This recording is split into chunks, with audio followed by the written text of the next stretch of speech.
샬롬.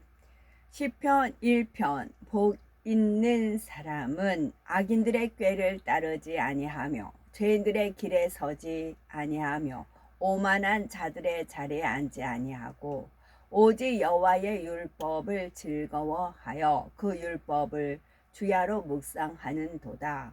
그는 시냇가에 심은 나무가 저를 따라 열매를 맺으며 그 잎사귀가 마르지 아니함 같으니 그가 하는 모든 일이 다 형통하리로다. 악인들은 그렇지 아니하며 오직 바람에 나는 겨와 같도다. 그러므로 악인들은 심판을 견디지 못하며 죄인들이 의인들의 모임에 들지 못하리로다. 무릇 의인들의 길은 여호와께서 인정하시나 악인들의 길은 망하리로다. 복 있는 사람 두 번째, 죄인의 길에 서지 않고입니다. 복 있는 사람은 첫째는 악인의 꾀를 쫓지 않는다 하였죠. 세상에 많은 사람이 자기 유익을 위해서 악한 계교로 남을 어렵게 하거나 끌어내리기도 합니다. 그리하여 자신이 더 높아지고 인정받고 많은 유익을 얻었다 생각을 하지요. 그러나 이렇게 해서 복을 받으려고 해도 그 결말은 재앙입니다. 세상 모든 사람의 축복과 저주는 천하 만물을 주관하시는 하나님께 달려 있지요.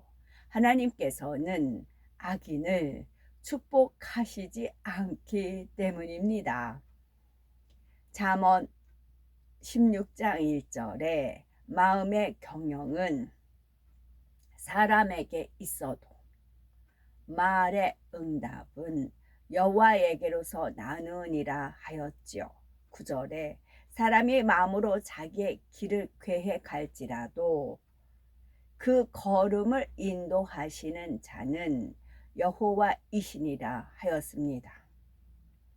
내일 일 알지 못하죠. 우리 인생들이 아무리 미래를 계획하고 철저히 준비한다고 해도 그 계획대로 진행되지가 않습니다.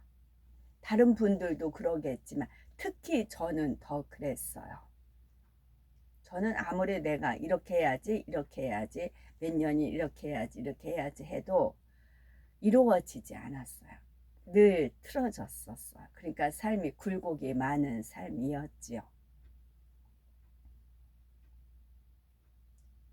지금은 하나님께서 인도하심에 감사하죠.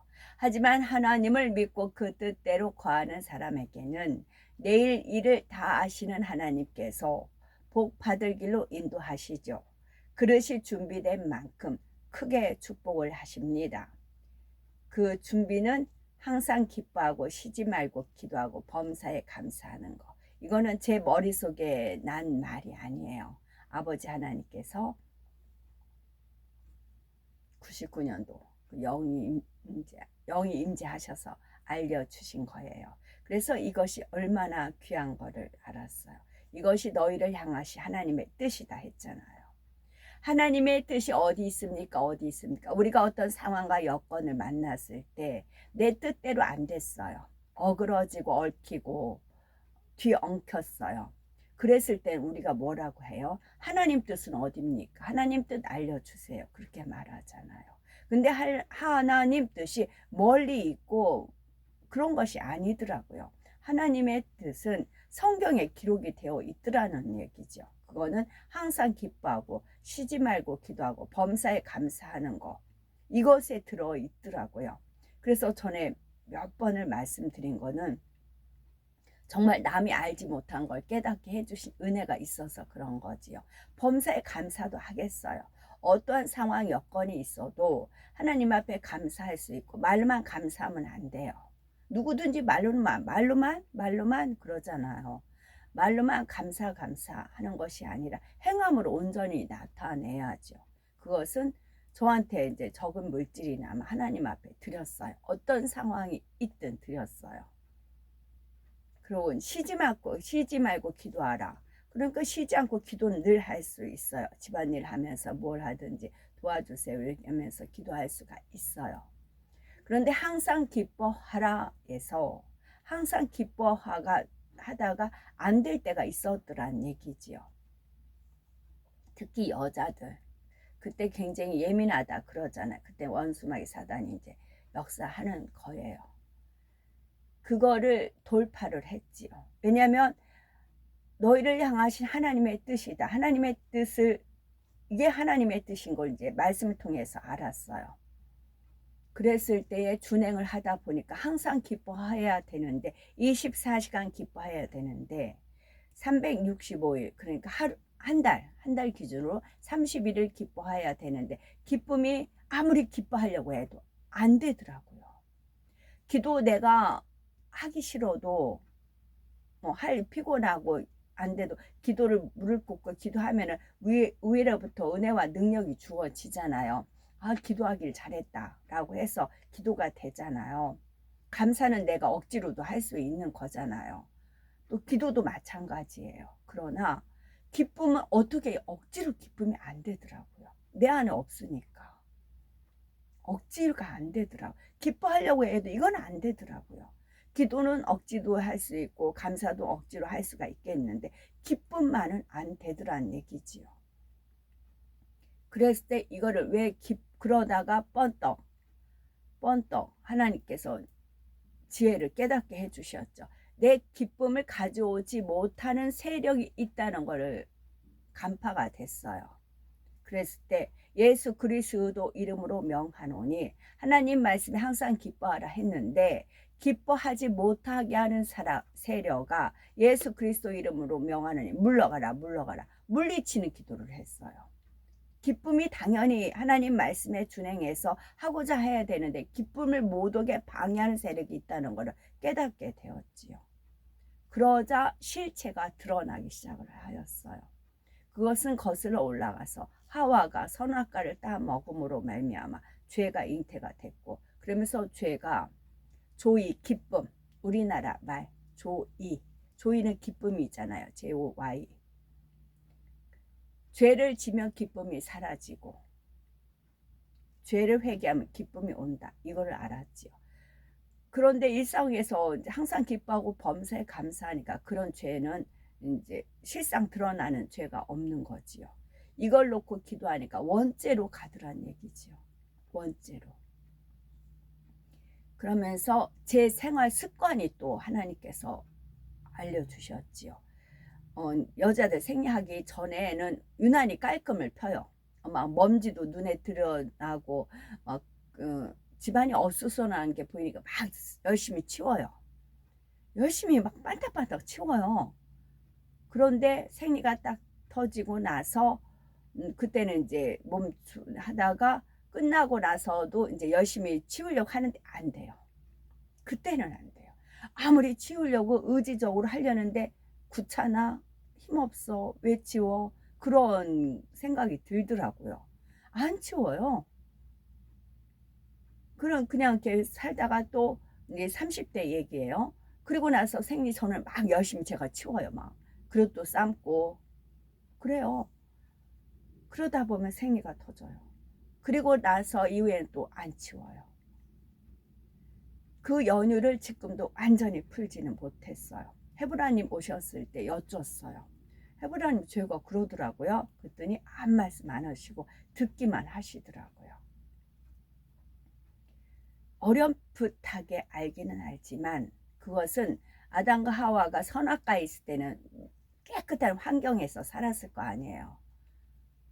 깨끗한 환경에서. 그런데 죄를 범하고 이 땅에 내려와서는 깨끗한 환경이 아니었겠죠. 에덴과 같은 환경이 아니었겠죠. 그래서 제2의 아담이 있듯이 하와이 그 말씀을 드린 바 있죠. 그랬다는 거죠. 아직까지 완벽하게 수수께끼 풀어지진 않았어요. 지금 폐경된 지금 상황에서는 이제 흐리멍텅한 거죠. 그때는 완벽하게 구분이 되었지요. 그래서 생리 오기 전에 깔끔 딱 피려고 했을 때 그때부터 물리치는 기도를 만땅으로 채웠어요. 계속 경계를 한 거죠. 그랬을 때 검은 그림자 검은 마치 시멘트, 콘크리트, 아스팔트, 흙길에다가 아스팔트 하면은 막 끈적끈적한 거 뿌리잖아요. 그와 같은 성질의 검은 물체가, 검은 그런 어둠의 세력이 있는 걸 알았죠.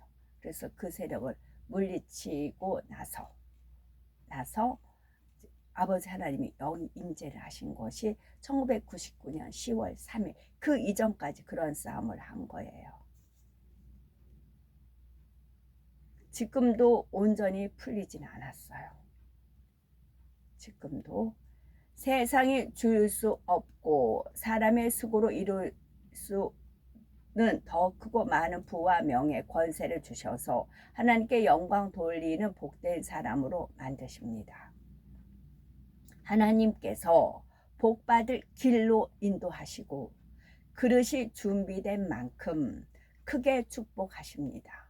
하나님이 영이 임재하는 길을 닦아야 되잖아요. 하나님께서 저한테 영이 임재하셔서 계속 세상 끝날까지 함께 하시기 때문에 그 길을 닦는 길이 초석을 놓은 것이 항상 기뻐하고 쉬지 말고 기도하고 범사에 감사하는 거예요.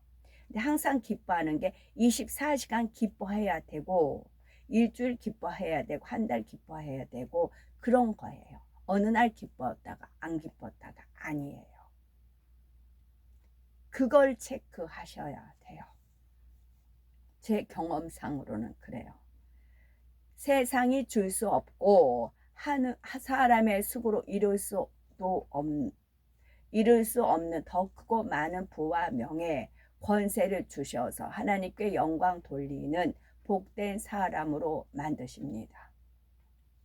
어제 무슨 노래인가, 새 조국을 만드세, 그런 노래가 있었어요. 새 조국을 만드세. 새 조국을 만드세 하고 눈을 이제 이끌어서 하늘을 봤더니 이제 하늘에 조화가 있었어요. 조화가 있었는데 그것은 새 조국, 하늘나라의 조국. 이 땅은 어차피 썩어서 문드러지는 세상이잖아요. 완전히 썩어서 문드러지면 새로 만들 수가 없어요. 하늘의 새 조국. 그런 유행가 가사이지만 하나님께서는 저한테 이제 새로운 희망을 불러 일으키시는 거죠. 그래서 눈을 들어 하늘을 봤더니 하늘의 새 조국이다라고 알려주신 겁니다. 그래가지고 이제 했던 거를 저 멀리서 그 길 건너편에서 어떤 분이 유튜브 찍고 계셨나 봐요. 그분이 감사하게 올려주셔가지고 이제 저는 제가 셀프로 안 찍어도 이제 안타깝다 싶었는데 하늘에서 그래요. 주님께서 여기서 다 찍고 있어. 제가 셀프로 찍는 이유는 하늘에서 다 기록이 되어 있어요. 근데 만약에 제가 이 옷을 입고 카톡을 찍었어요. 그러면 하늘나라에 가면 이 옷을 입은 그 있잖아요. 동시에 만약에 이 땅에서 제가 저장을 안 했다 하면은 그랬었나 할 수 있겠는데 동시에 이제 하늘에서도 기록화가 되고 이 땅에서도 기록화가 되는 것이죠. 그리고 제가 옷도 만들어 있지만 특히 이제 옷은 구제 같은 데서 사요. 특히 우리 동네에 굿윌 그 스토어가 생겼는데 우연히 들렸어요. 근데 거기는 기증받은 물건을 팔아요. 비싸요. 옷이 비싸야 12,000원이고 다 다운되거든요. 보통 7, 8,000원 해요. 근데 이것들을 한 번씩 50% 세일할 때가 있어요. 물건이 많이 들어오면 물건을 좀 빼냐고 50% 세일을 해요. 이런 겉옷 같은 거. 그래서 3,000원, 2,500원, 3,000원, 4,000원 그렇게 돼요. 이제 우연히 가다가 이제 이끄셔서 간 거죠. 그래서 겉옷은 5,000원 안팎으로 이제 사는 거지요. 그래서 같은 옷을 제가 입으려고 노력을 해요. 근데 딱 안 돼요. 안 돼요. 그래서 왜 그러는지 그날 입고 다음날 그 옷 입을 수 있잖아요. 그런데 또 다른 걸 입게끔, 새로운 걸 입게끔 이끌어 주세요. 그것을 왜 그런가 했더니 천국에 가시면 많은 이 세상에도 유명한 디자이너, 세계 디자이너 축 있잖아요. 얼마나 많겠어요. 그럼 천국에서는 천사들이 디자인해서 옷을 만들어내요. 그러면 천사들은 너무 행복해요. 저마다 무수한 천사들, 세계의 디자인들을 다 모여봐요. 한 여자가 있는데 그 여자를 위해서 온 디자이너들이 자기들 작품을 만들어낸다 생각을 해보세요. 얼마나 무수한 옷들이 많겠어요. 그 옷들을 시범 삼아 다 입어봐야 되는 거지요. 그들의 노고가 있으니까. 천국에서 그렇다는 거예요. 그런 걸 깨우쳐 주시고 또 이제 기록화가 되니까 그 옷을 딱 보면 아 이때 뭐 있었어, 아 이때 뭐 있었어 생각이 난다는 거지요. 그래서 매일 옷을 새롭게 많아서가 아니고 비싼 것이 아니고 그런 선한 의도가 있으셨어요. 그래서 제 발걸음을 이끄셔서 싸게 저렴하게 살 수 있는 곳을 이끄시지요. 물론 이제 속에 있는 나시 스커트는 만들지만 겉옷은 그렇다는 거지요. 그런 아버지 하나님의 주님의 그런 뜻이 있으셨어요. 거기에도 순종을 하죠. 제가 한번 억지를 써요. 이 옷 이뻤으니까 내일도 입을 거야. 아 입을 거야. 안 돼요. 안 돼요. 저는 안 돼요. 그래서 그런 연유이죠. 그래서 일평생 평생 영원 날마다 새로운 드레스 새로운 옷 걸치게 됩니다. 천사들이 한번 이제 순서 만약에 이제 천사 디자이너들이 100명이라고 해봐요. 그러면 100명씩 100날에 걸쳐서 새로 만들었어요. 그럼 다시 또 그 다음에 뭘 만들어 드릴까? 그래서 패션쇼, 드레스, 여러 가지 파티복 그런 게 나오잖아요. 늘 새롭잖아요. 그와 같은 이치예요. 그것은 서열에 따라 또 주어져요. 그래서 이 땅에서 얼마나 내가 세상을 버리고 하나님을 사랑하며 나가면 이런 것도 그러니까 저는 하늘에 쌓은 복록도 있겠지만 그걸 하나하나 풀어서 알려주셔요. 그러니까 기쁨이 얼마나 샘솟듯 하겠어요. 그리고 이제 제 의지와 상관없이 오늘은 이 옷 입어야 돼. 막 화려한 거 어떤 거 막 그런 게 있어요. 그런 건 다 뜻한 바가 있는 것이죠. 그래서 판단 정지하지 말라는 그런 연유도 있지만 물론 안 하시지만 저는 너무 그 이치가 알려주실 때마다 너무 놀랍고 감사하고 벅차요. 너무너무 벅찹니다. 그렇다고 하나님을 믿지 않은 세상 사람들을 가난하게 하시고 질병이나 재앙 저주를 내리신다고 오해해서는 안 됩니다. 하나님께서는 세상을 공의 가운데 흘러가도록 정하셨지요. 사람들이 수고하고 노력한 만큼 그 부와 권세를 누릴 수가 있는 겁니다. 그러나 그것이 죄악과 불법으로 취한 것이라면 순간에 사라지죠. 그 악이 쌓여 결국 드러나고 심히 낮아지고 부끄러움을 당하는 것을 볼 수가 있는 겁니다. 혹여 그들에게 심판이 더디 임하는 것 같다 해도 결국 내세에는 무엇 하나 숨기지 못하지요. 무서운 형벌을 받게 되는 겁니다. 그러니 참으로 지혜로운 우리들이라면 당장의 부와 명예, 권세와 쾌락에 눈멀어 죄악에 타협하는 일이 없어야 합니다. 중요한 것은 영원히 사는 내세가 있다는 거, 잠깐 사는 이 세상에서 죄악 가운데 사는 것이 아니고 힘써 하나님의 뜻 가운데 살면서 선과 진리로 행해야 된다는 거, 영원한 천국에서 큰 자가 되어야 한다는 겁니다.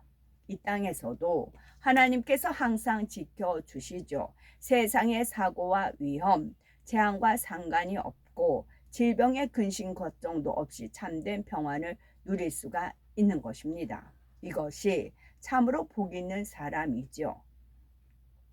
둘째는 복 있는 사람은 죄인의 길에 서지 않습니다. 로마서 6장 23절에 죄의 싹은 사망이라 하였죠. 첫사람 아담이 영원한 생명을 잃고 사망으로 가게 된 이유가 바로 죄로 인한 것입니다.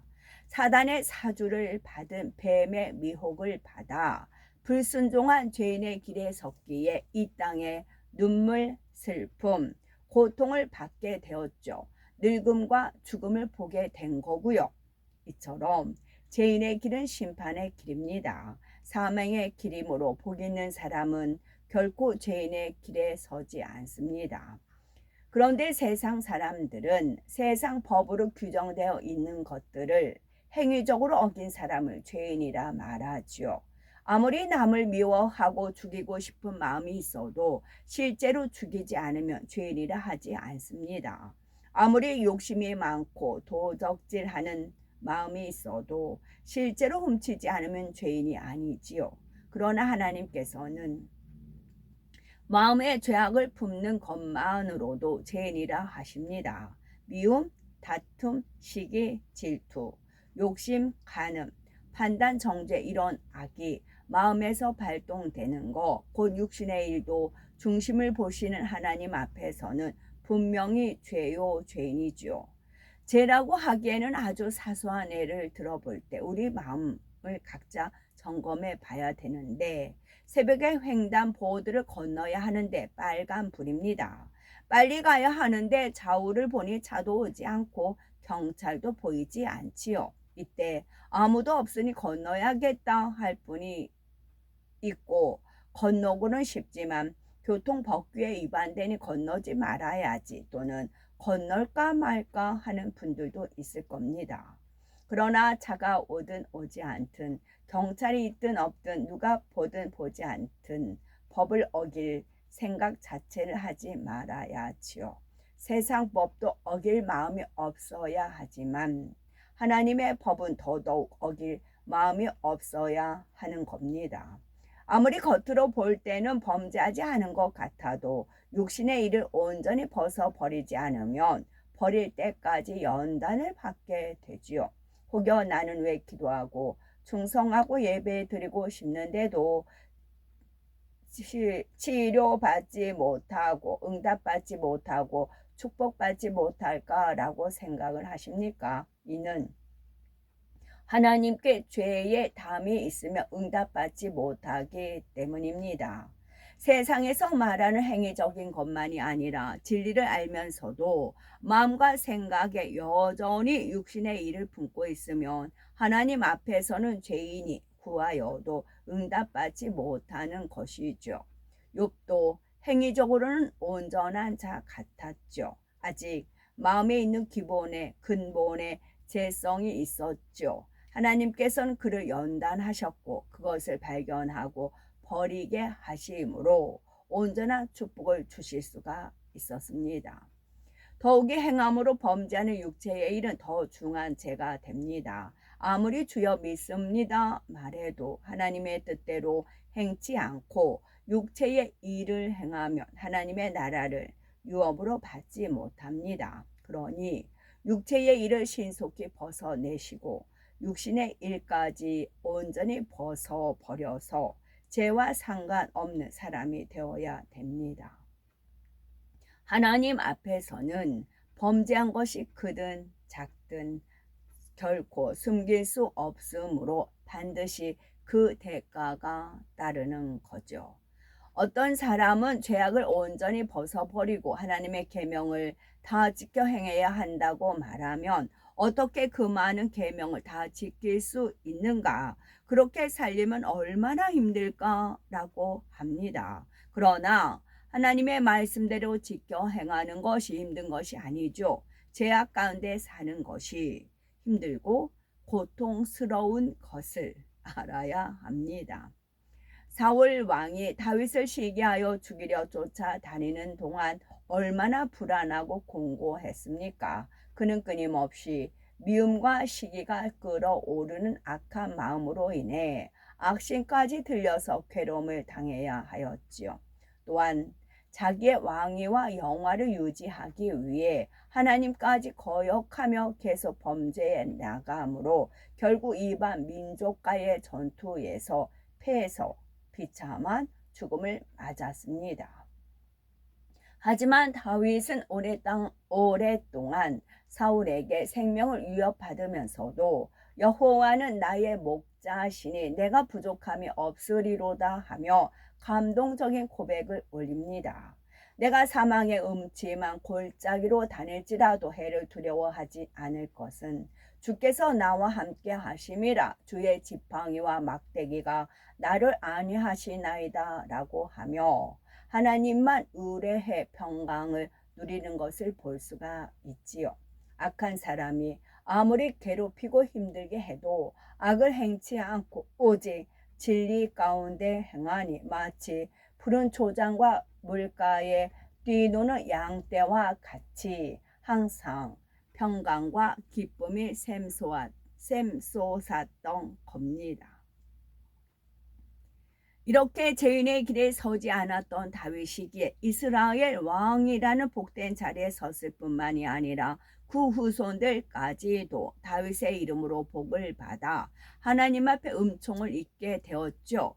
하나님께서는 이런 참된 복을 누리는 다윗이 되게 하시려고 오랫동안 그를 연단하셨고 결국 깨끗하고 큰 그릇의 왕이 되어 후세에까지 그를 능가하는 왕이 없었죠. 하늘의 서열도 높게 하셨습니다. 계명을 지키고 범죄하지 않은 사람은 스스로 책망할 것이 없기에 하나님 앞에 담대히 항상 평안하고 행복합니다. 아무리 힘들고 어려운 일이 닥쳐도 하나님의 능력으로 능히 피할 길을 주시지요. 그러나 범죄하는 사람은 기쁨과 평강이 없습니다. 원수마귀 사단의 역사 가운데 시험 환난을 겪을 때 도와줄 사람이 없지요. 그러니 복 있는 사람이 되려면 결코 죄인의 길에 서면 안 되는 겁니다. 셋째는 복 있는 사람은 오만한 자의 자리에 앉지 않습니다. 하나님께서는 교만한 사람을 매우 싫어하시죠. 하나님을 대적하여 사람의 가치를 잃어버렸기 때문입니다. 잠언 16장 18절에 교만은 배망의 선봉이요 거만한 마음은 넘어짐의 아짭이니라 하셨습니다. 하나님께 지극히 사랑받던 천사장 루시퍼가 타락하여 하나님을 대적한 것도 스스로를 높여서 지극히 높은 자와 비길이라 하는 교만함에서 비롯이 되었지요. 하와가 선악과를 따먹은 것도 높아지려는 마음이 있었기에 너희 눈이 밝아 하나님과 같이 되리라는 사단의 미혹에 넘어간 것입니다. 이처럼 사람이 교만해 범죄한 이후 원수마귀 사단이 주관하는 세상에서는 사람마다 스스로 높아지려고 하고 자기를 내세우고 대접받으려고 합니다. 또한 자신이 높임받고 섬김받기 위해 다른 사람을 무시해서 깎아내리지요. 또한 해를 입히는 경우도 많이 있는 겁니다. 교만하여 힘으로 상대를 누르고 괴롭히며 해를 가하는 사람을 보고 과연 다른 사람들은 뭐라고 할까요? 뒤에서는 욕하며 그를 싫어하고 마음에서는 무시할 겁니다. 상대에게 힘이 있기에 어쩔 수 없이 고개는 숙이죠. 마음으로는 심히 미워하겠죠. 이러한 권세와 힘이 무슨 자랑이요 존경할 모습이겠습니까? 사람들은 자신이 멸시받거나 무시당한다고 느끼면 스스로 심히 고통받습니다. 그런데 이 또한 높아지고 섬김받고자 하는 마음이 있기 때문이지요. 무시당해 고통스러웠으니 다른 사람은 섬길 것 같은데 어떻게든 높아져 오히려 섬김받으려 하며 상대를 더 괴롭히는 경우도 많이 있는 것을 보게 됩니다. 교만하여 자신을 스스로 높이는 사람은 반드시 낮아지죠.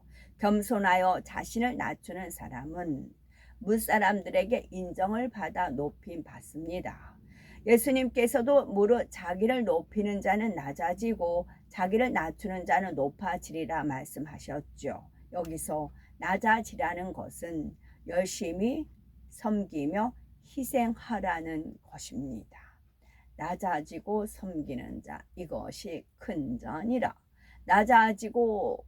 낮아지는 것은 열심히 섬기며 희생하라는 것입니다.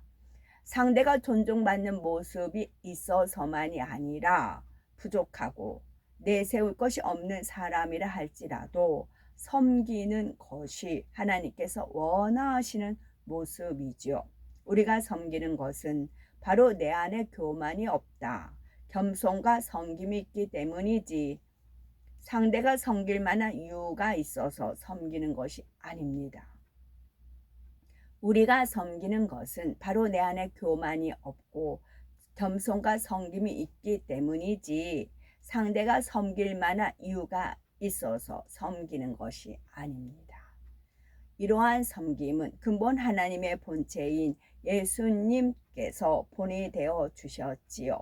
하나님의 아들이신 예수님께서 낮고 낮은 이 땅에 종의 형상을 입고 오셔서 가난하고 병든 자, 어린 아이들을 품어주시고 제자들의 발을 씻기셨고 십자가에서 돌아가심으로 섬김의 본을 보여주셨습니다. 우리도 주님과 같이 모든 사람을 섬기며 낮은 자가 될 때 이 땅에서도 무사람들에게 존중받으며 천국에서도 존귀한 자라 인정받으니 이것이 진정 복된 사람이라 할 수가 있는 것입니다.